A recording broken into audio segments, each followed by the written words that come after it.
Muy buenos días, amigos televidentes. Sean todos ustedes bienvenidos a este programa del día de hoy. Me siento muy complacida porque voy a compartir una entrevista con el ingeniero Hilton Astut. Él es ingeniero estructural. Vamos a conocer importantes temas relacionados con la construcción y sobre todo con la seguridad de nuestros edificios. Los saludo como siempre con la hermosura floral del Jardín Ilusiones, su mejor opción para sus eventos familiares y empresariales. Vamos a comerciales, retornamos con todos ustedes. Estoy muy complacida de compartir con todos ustedes una entrevista con el ingeniero Hilton Astut. Él es ingeniero estructural y con él vamos a conversar sobre temas relacionados con la seguridad de nuestros edificios, sobre todo en esta temporada sísmica que estamos viendo que el mundo está temblando cada vez más. Buenos días, ingeniero. ¿Cómo se encuentra? Muy buenos días y muy agradecido de su invitación. Así es. De entrada, yo quisiera, Hilton, que usted nos actualizara algunos datos de su currículum para que mis televidentes sepan con quién estamos hablando. Bueno, yo soy ingeniero civil de la Universidad Autónoma de Santo Domingo desde el año 1980. O sea, estamos hablando de que yo tengo voy a cumplir 41 años de ejercicio profesional. Wow. Desde el año 2000 tengo una maestría en ingeniería sanitaria de la Universidad Nacional de Colombia. También tengo una maestría de ingeniería estructural de INTEC.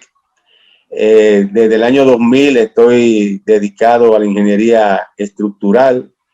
He hecho muchísimos cursos de especialización y de posgrado, principalmente últimamente en los mecanismos más modernos de control de vibraciones, que son las tecnologías más modernas que actualmente se están desarrollando en el mundo, precisamente para la protección de los edificios y que se están utilizando en muchos países. He sido profesor universitario, también he sido capacitador de muchos profesionales de la ingeniería a través de cursos apoyados por la empresa CSI Caribe, que es la propietaria de los software de cálculo estructural que más se están utilizando en Latinoamérica. Más o menos es un currículum, y imagínense que ya en 40 años creo que he trabajado en todo tipo de proyectos, desde carreteras, edificaciones, todo tipo de... ¿Cómo no? Bien, yo quiero de entrada saber por qué es importante la ingeniería estructural y por qué es importante contar en la construcción con un ingeniero estructuralista.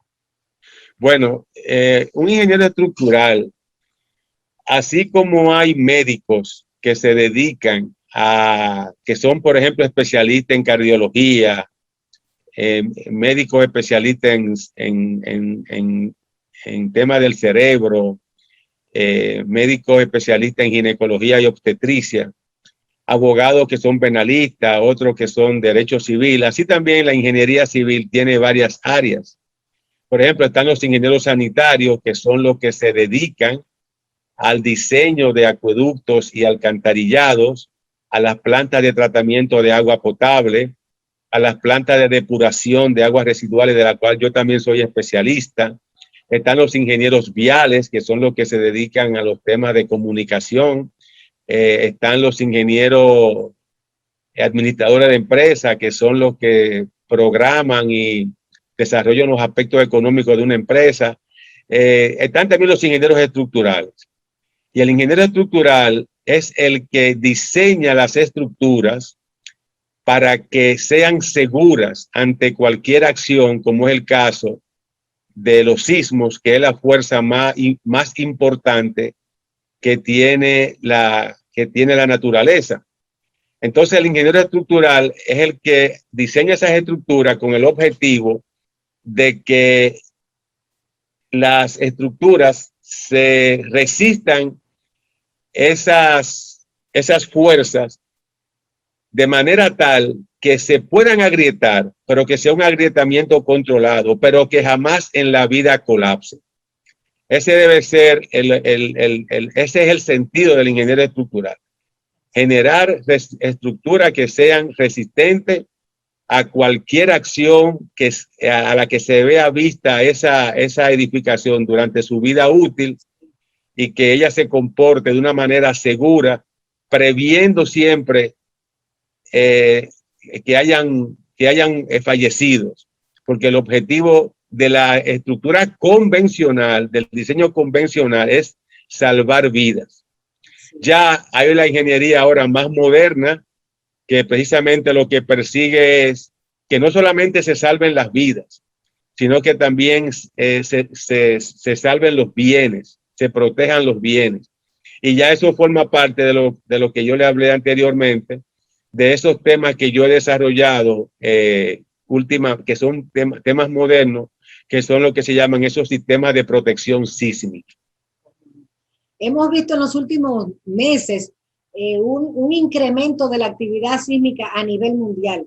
Los más recientes sismos que hemos tenido y muy dolorosos, por ejemplo, el sismo de Haití, y acaba de pasar en esta semana un sismo muy intenso en México. ¿Qué implica en esto con relación a peligro para las estructuras? Mire, esos terremotos que han ocurrido últimamente, no crea usted que son que hay un incremento de los terremotos. Los terremotos han existido siempre y han existido siempre porque esa es la naturaleza del planeta Tierra. Las estructuras, los sismos ocurren de manera muy frecuente en el mundo. Por ejemplo, los terremotos de baja magnitud, es posible que ocurran 10,000, 15,000, 20,000 terremotos al año.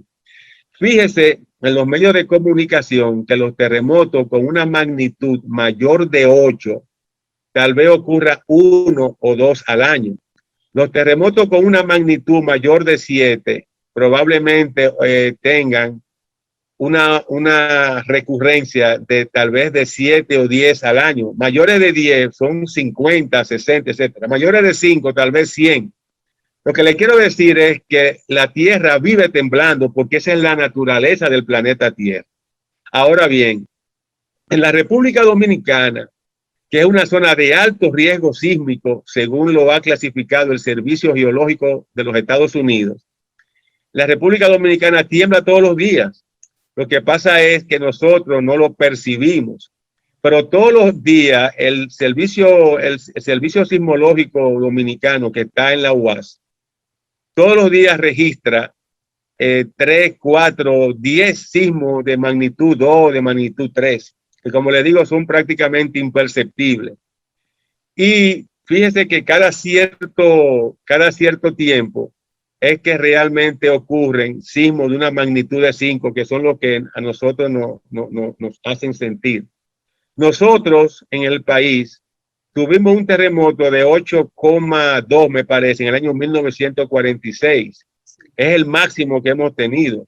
Sin embargo, ese no fue un sismo medido de manera instrumental. Más bien fue medido por la percepción de los ciudadanos. Y hay que tener en consideración que cuando es medido por la percepción de los ciudadanos, siempre debe ser de personas con un cierto nivel cultural, con un cierto nivel académico. Y en el año 1946 había muchas personas que no tenían ese nivel de conocimiento, donde había un nivel de analfabetismo tremendo. Por esa razón, yo siempre he tenido como mis dudas de esa magnitud tan extraordinaria, del año de 8,2. Y yo digo que eso es así, porque nosotros tenemos una serie de fallas que precisamente se derivan de la interacción de la placa del Caribe con la norteamericana, que genera una serie de fallamientos, pero son fallamientos poco profundos. O sea que un terremoto, fíjense por ejemplo que el último de Haití tuvo una profundidad de 10 kilómetros. Entonces, mientras más superficiales sean los hipocentros y los epicentros, ¿no?, los focos de generación del sismo, la ruptura de las fallas es cada vez no es tan grande como por ejemplo cuando es un sismo tectónico. Por esa razón yo entiendo que en la República Dominicana no debe ocurrir un sismo con una magnitud mayor de 7,2, 7,3, tal vez 7,4. No sé si me doy a entender. Por ejemplo, el último de Haití fue de 7,2. En el año 2010 fue de 7,0 y estaban vinculados precisamente con la falla Enriquillo Plantain Garden, que es una falla que atraviesa la península de Haití, llega por Bauruco y continúa por el sur, por la ciudad de Santo Domingo, que también está vinculada con el terremoto de Puerto Rico de hace 2 o 3 años, con una magnitud de 6,5. El ingeniero Osiris de León dijo en este mismo programa hace unas semanas que aquí podía haber un gran sismo pronto en República Dominicana. ¿Usted cree que es factible esto? Bueno, yo vuelvo y le reitero, según los conocimientos que yo tengo, cuando son placas tectónicas, por ejemplo, el último de Chile, del 27 de febrero del año 2010, tuvo una duración de aproximadamente 1 minuto y medio, una magnitud de 8,4. Fue un efecto subducción donde una placa se introduce dentro de la otra y tuvo una profundidad de más de 100 kilómetros. Y la ruptura de la falla fue una ruptura tan enorme, yo estoy seguro que fue mucho más de 600 kilómetros. Imagínate que 600 kilómetros viene siendo aproximadamente desde Punta Cana hasta Montecristi. O sea, una longitud tremenda. Entonces, los sismos tectónicos, ¿no? Así, generan terremotos de gran magnitud. Mientras más superficial sea el sismo, será de menor magnitud y la longitud de rotura será menor. Ahora, el ingeniero Osiris de León es un ingeniero geólogo que está más vinculado a los estudios sísmicos que yo, a la sismología que yo, pero según mis conocimientos y lo que yo he estudiado, los sismos, mientras más superficiales son, generan menos magnitud, porque la longitud de ruptura es menor. Por lo tanto, nosotros tenemos que esperar terremotos en la isla de Santo Domingo de 7,2 como mucho, 7,3 como mucho. No creo que pueda generarse un terremoto mayor. Bien, vamos a una pausa y retornamos con nuestro invitado. No se vaya. Estamos conversando en el día de hoy con el ingeniero Hilton Astu, quien es especialista en estructuralismo. Yo quisiera preguntarle a él un tema vital para nosotros en este momento. Los niños vuelven a clases pronto. Debemos reforzar las escuelas, debemos reforzar los hospitales también, tomando en cuenta la actividad sísmica que se ha incrementado. Mire, recientemente, precisamente en una entrevista que indicó el ingeniero Leonardo Reyes Madera, que es el director de ONESPIE, que es la Oficina Nacional de Evaluación Sísmica y Vulnerabilidad de Infraestructura y Edificaciones. Él señaló que el presidente de la República le está dando un gran apoyo para el tema del reforzamiento de las estructuras públicas, lo cual es algo muy interesante y muy importante. Porque, por ejemplo, hay países que ya han hecho eso, de que han reforzado todas sus estructuras, como el caso de Colombia, por ejemplo, que tuvo un programa en ese sentido. Yo entiendo que sí, que eso es positivo, que se haga una revisión de todas las escuelas y principalmente de los hospitales. En el caso de las escuelas, yo pienso que las estructuras, que las instalaciones educativas nuevas, las que se hicieron con el nuevo programa, según planos y según los cálculos estructurales, deben ser edificaciones seguras.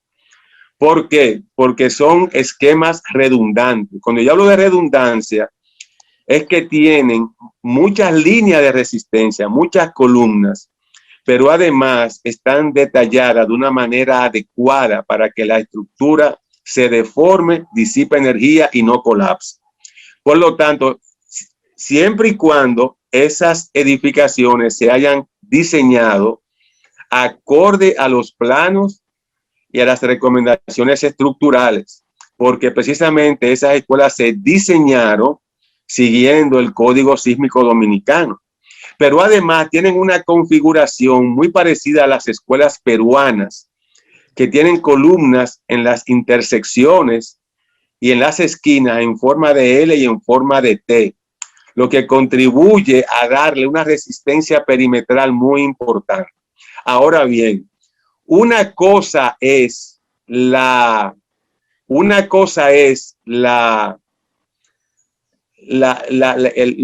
recomendaciones estructurales y otra cosa es la construcción.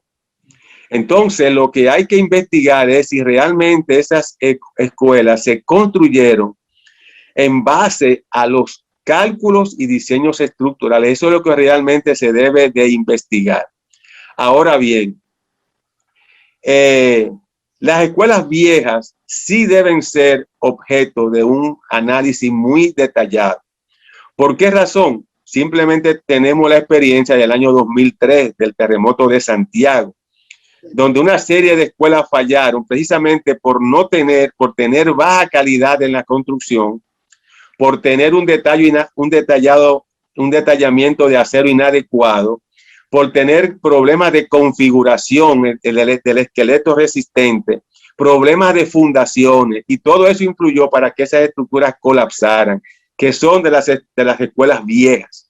Entonces hay que tener mucho cuidado con las escuelas viejas. Con respecto a los hospitales, durante el gobierno pasado se hicieron una serie de restauraciones de edificios, pero me da la sensación de que no se hicieron con un objeto de preservar esas instalaciones contra fuerzas sísmicas, sino que realmente se reacondicionaron para albergar a los pacientes.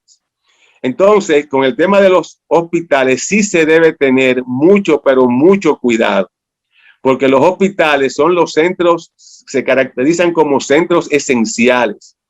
Y esos centros esenciales, por ser así mismo esenciales, son los que van a recibir a los heridos y a los fallecidos. Y quiero decirle una cosa, en los centros hospitalarios, en países avanzados, se están utilizando esos mecanismos que yo le dije de control de vibraciones, ¿no?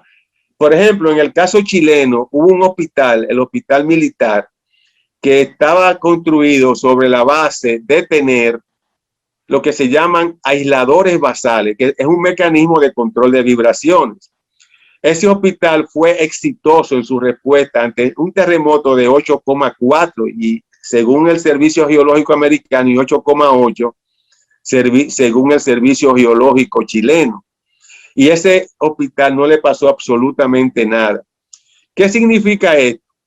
Que ese desempeño de ese hospital fue la base para que muchos países desarrollaran lo que se llama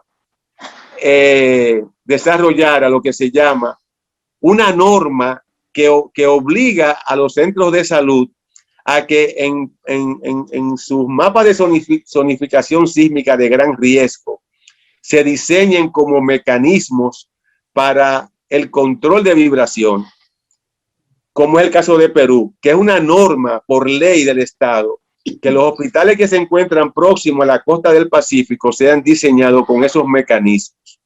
¿Me entiendes? Entonces, es una oportunidad para que los centros de salud sean diseñados de esa manera. Sí. También tenemos que revisar lo que está pasando con estructuras donde hay dependencia del Estado. Por ejemplo, el Centro de los Héroes, que fue construido para la Feria de la Paz en los años 30, tiene muchos años. El Huacal, por ejemplo. ¿Cree que debe extenderse a otras dependencias públicas estas revisiones? Claro que sí, y es también algo fundamental. Por ejemplo, el Palacio Presidencial. Exacto. Ese debe ser un mecanismo, ese debe ser un sistema que debe ser estudiado y reforzado. Recuérdese que en Haití, cuando hubo el terremoto del año 2010, el Palacio Presidencial colapsó y prácticamente desapareció el Estado porque no hubo un centro de control de todas las actividades propias de una acción sísmica. Entonces, todas las instituciones, por ejemplo, bancos, lo que son la Dirección General de Impuestos Internos, lo que son los centros de seguridad militares, todas esas instituciones públicas deben ser analizadas y reforzadas, porque precisamente después de un terremoto viene el vandalismo, vienen los robos, vienen los asesinatos propios de la acción vandálica.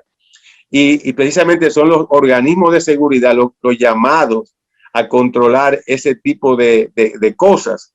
Por lo tanto, esos centros militares de seguridad deben de ser perfectamente ubicados para ser reforzados. Y como también los ministerios que tienen que ver con el tema de la finanza, o sea, en sentido general, las instituciones públicas de gran importancia deben formar parte de ese proceso de reforzamiento. Sí. Es un asunto. ¿Qué me dice usted sobre la actualización de nuestro código sísmico? Sí, en la actualidad se está en ese proceso de actualizar el código sísmico dominicano. Se están incorporando lo que se llaman los sistemas de microzonificación sísmica. Creo que hay unos expertos extranjeros que están asesorando al Ministerio de Obras Públicas en ese sentido. Realmente el país necesita de una actualización. Quiero decirle que cuando los países tienen desastres naturales como consecuencia de un sismo, es cuando esos países aprovechan para actualizar sus códigos sísmicos. En el caso nuestro, yo creo que nosotros somos el único país, creo yo, que hemos actualizado nuestros códigos sin tener un desastre de una naturaleza catastrófica como es un sismo. Eso es muy importante. Pero también es muy importante la actualización de todos los ingenieros dominicanos. Que todos los ingenieros dominicanos tengamos conciencia de lo que es un terremoto, porque realmente del año 1946, que fue cuando hubo ese terremoto de gran intensidad, que muchos han indicado que fue de 8,2, nosotros nunca, por ejemplo, mi generación no sabe lo que es un terremoto. Entonces, lógicamente, nosotros realmente no estamos sensibilizados, no tenemos conciencia del desastre que se pueda generar.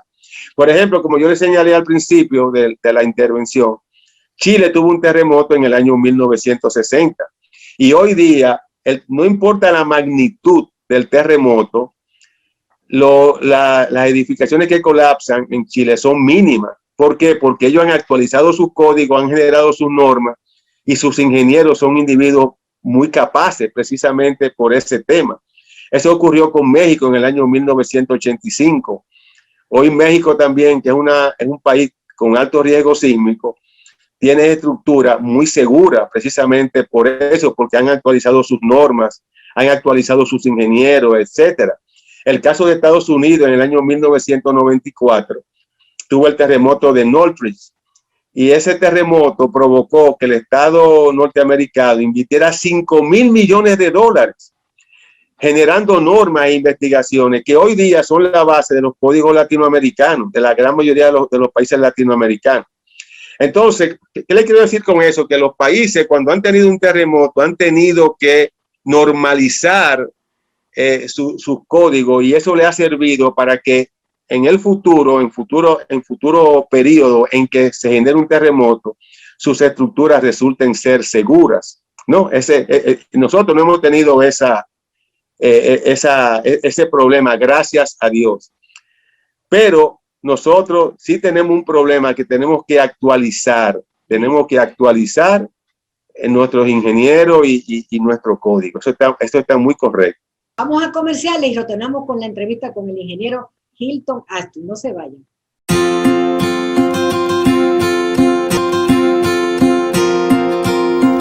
Estamos conversando en el día de hoy con el ingeniero Hilton Aston, quien es ingeniero estructural. Yo quisiera que analizáramos ahora la calidad de la construcción en República Dominicana, cómo la ve el ingeniero, sobre todo porque aquí se están usando en muchas torres un material muy dúctil que es el FOAM, y también hay como muchas vigas voladizas en algunas de las construcciones. ¿Cómo usted ve este proceso que tenemos ahora mismo de verticalización de todas las ciudades en República Dominicana? Mire, con respecto a la calidad general de la construcción, realmente es muy preocupante la enorme cantidad de escuelas, de construcciones que se están desarrollando de una manera sin control de calidad, sin control, o sea, que no son sometidas al Ministerio de Obras Públicas. Entonces, ese tipo de vivienda, de edificios que se hacen en los barrios y así, ese tipo de obras son realmente muy, pero muy vulnerables.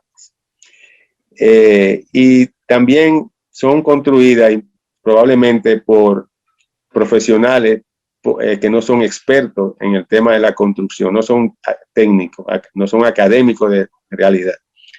Con relación a ese tema del FON, el FON se utiliza como una manera de evitar que haya una interacción entre los muros no estructurales, los muros secundarios, ¿no? Los muros divisorios, con el sistema de pórtico, con las columnas y las vigas. Eso se hace con el objetivo de evitar lo que se llaman los efectos torsionantes, para evitar lo que se llama el piso suave, el piso débil, etc., ¿no? Que son conceptos muy técnicos, ¿no? Pero tienen una finalidad, la colocación de esos muros.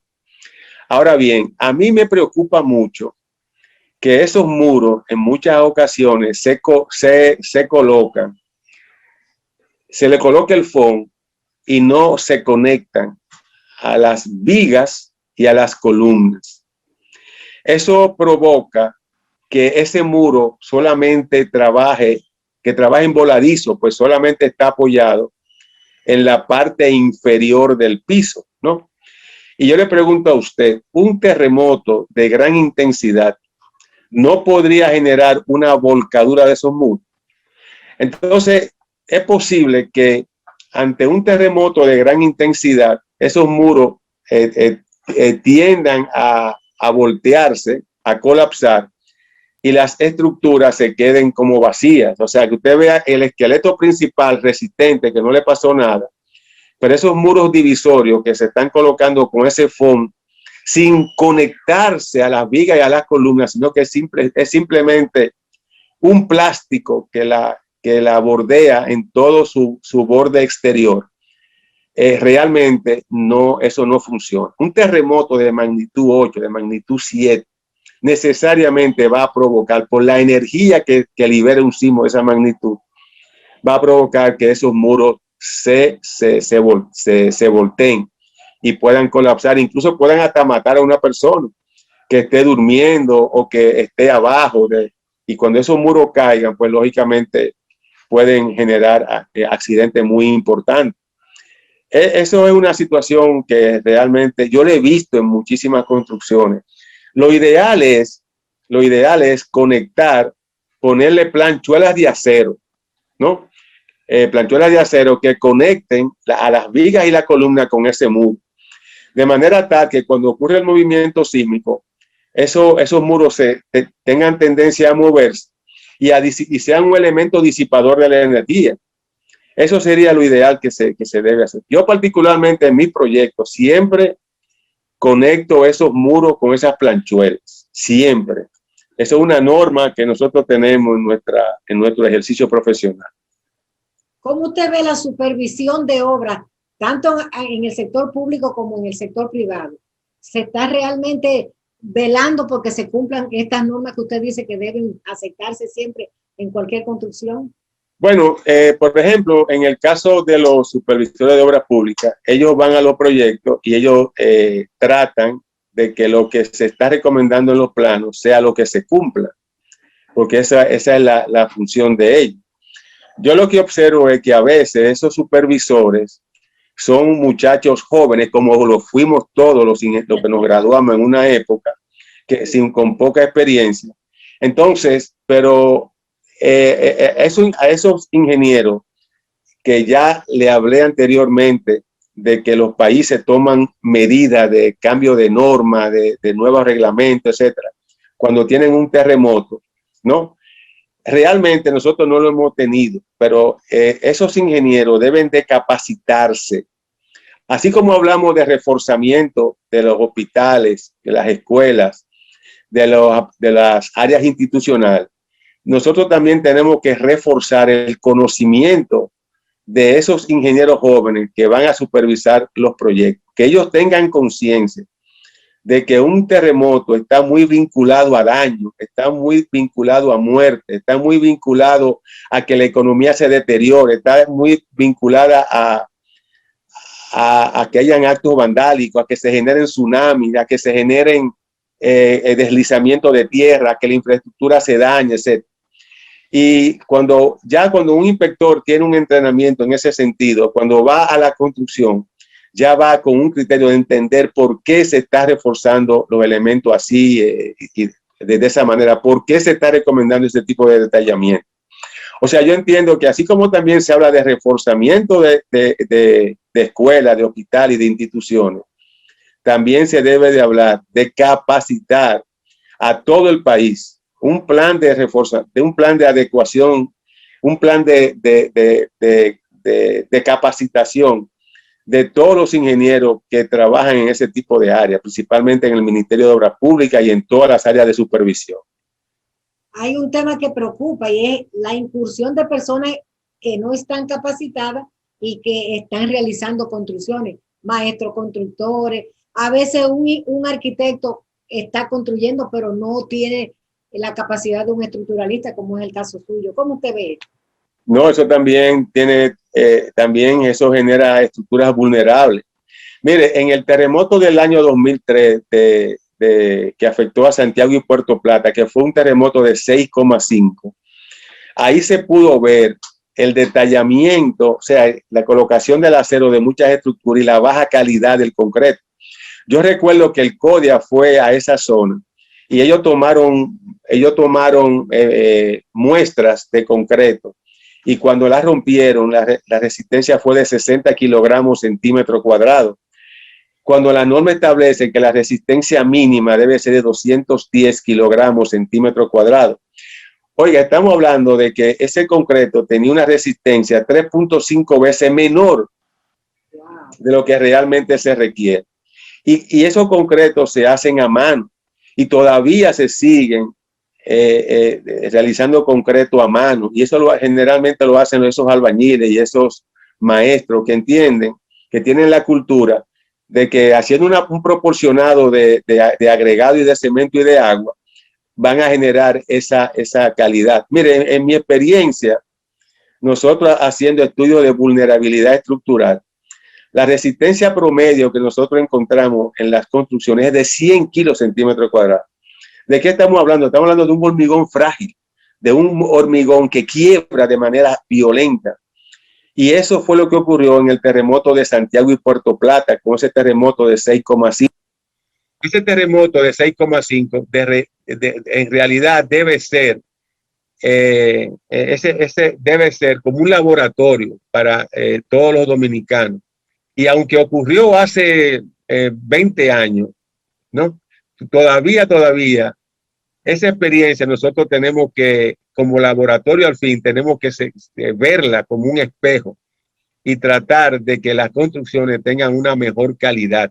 Igual le reitero como en su última pregunta, se hace necesario un plan nacional de capacitación de todos los ingenieros, las universidades, el CODIA, las instituciones públicas, de generar conciencia entre todos los colegas que están vinculados a la construcción sobre la importancia de lo que es un sismo, los daños que puede acarrear, porque eso le va a servir a que ellos incrementen su liderazgo e incrementen su valor agregado en la construcción. ¿Qué usted le sugeriría al gobierno en esa materia? ¿Qué debe Todo hacer? lo que le acabo de decir, sencillamente eso. Nosotros no hemos tenido un terremoto que produzca los efectos que produjo, por ejemplo, en Chile, en México, en los Estados Unidos, en Japón, en el año 1995 con el terremoto de COVID. Nosotros todavía estamos a tiempo de mejorar muchísimas cosas. Por ejemplo, la ciudadanía tiene que tener conciencia de que debe de revisar sus estructuras con el objetivo de reforzarlas, hacer por lo menos lo básico para reforzar sus estructuras. Y eso debe ser algo que se puede tomar desde ya. porque un terremoto uno no sabe cuándo va a llegar. Un terremoto puede ocurrir ahora en el proceso de esta grabación. Así es. Entonces, realmente lo que nosotros necesitamos es que la ciudadanía tenga conciencia de todo, que todos los profesionales ligados a la construcción tengamos conciencia de eso, que todos los que están en el negocio de bienes raíces y en la venta de venta de apartamentos y cosas así. O sea, es un tema general, nacional. Yo soy partidario de que, como les repito otra vez, que así como se habla de reforzar las estructuras, las escuelas, los hospitales, etcétera, haya también un plan nacional de capacitación de todos los profesionales de la ingeniería civil y de la arquitectura, que son los profesionales más ligados a la construcción.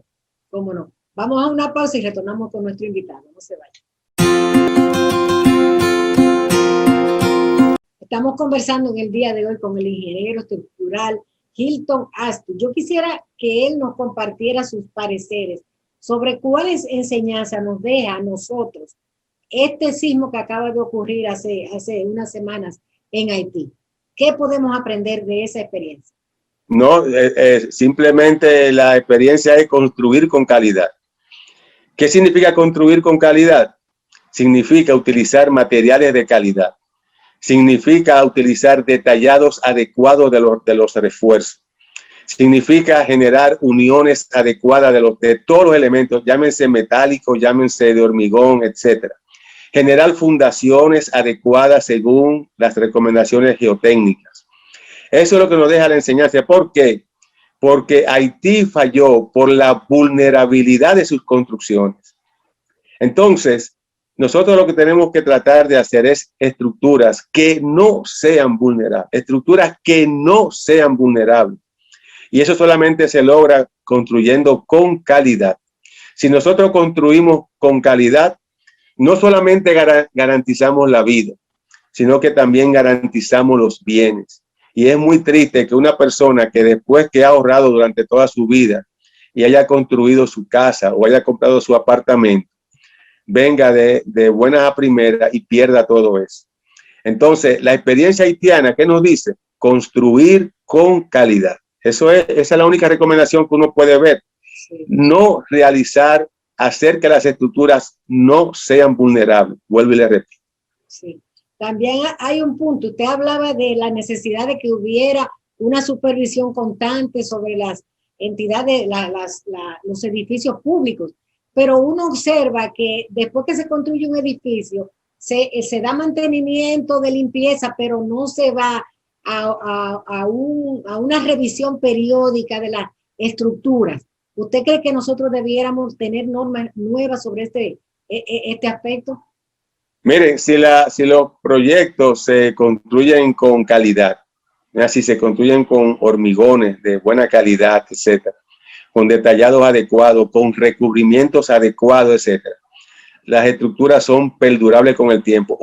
Algo muy importante son los drenajes pluviales. ¿Por qué? Porque cuando el agua se infiltra, provoca que el acero se corroba, que haya corrosión del acero. Y eso lógicamente provoca con el tiempo un tipo de falla que se llama grieta por deslaminado. Usted ve, por ejemplo, en la zona colonial, usted ve, por ejemplo, como los pedazos, como las láminas que caen. Y cuando usted observa, se da cuenta que las corrugas del acero se han eliminado. Eso precisamente se produce porque se oxidan las corrugas y se pierde la adherencia entre el concreto y el acero. Entonces, es muy importante tratar de que las estructuras tengan un buen drenaje pluvial, ¿no? Y vuelvo y le repito, el tema está en construir con calidad. Usted construye con calidad, está garantizando hormigones de calidad, estructuras de acero con buenas conexiones, un buen dimensionado, un dimensionado acorde a lo que establecen las normas, los reglamentos nacionales. Con usted construir con calidad garantiza la perdurabilidad de su proyecto. Sí. Es así. Lógicamente, no está de más siempre revisar las estructuras, mantenerlas pintadas, que la pintura es un mecanismo de protección. Todo ese tipo de cosas son válidas. Sí. En Estados Unidos existen normas que obligan cada cierto periodo de tiempo una revisión de los edificios. Deberíamos tener nosotros este sistema aquí. Le pongo por caso lo que acaba de pasar con un edificio en Miami que se desplomó totalmente. Y uno se preguntaba, ¿dónde estuvo la supervisión en ese edificio? Bueno, yo tengo entendido que en ese edificio fue un tema de asentamiento de que hubo. Y aquí hubo un caso parecido en el ensanche Osama. Yeah. En el ensanche Osama hubo hace ya como unos 10 años, hubo también un caso de asentamiento de unas columnas laterales. Y eso provocó que toda la estructura colapsara y todos los nudos giraran, rotaran. Cuando uno ve esa estructura, uno se da cuenta, por ejemplo, los solapes de los aceros estaban muy mal dispuestos. La fundación muy superficial, lo que es un indicativo de que la capacidad soporte del suelo era mucho menor a la carga que le enviaba la estructura.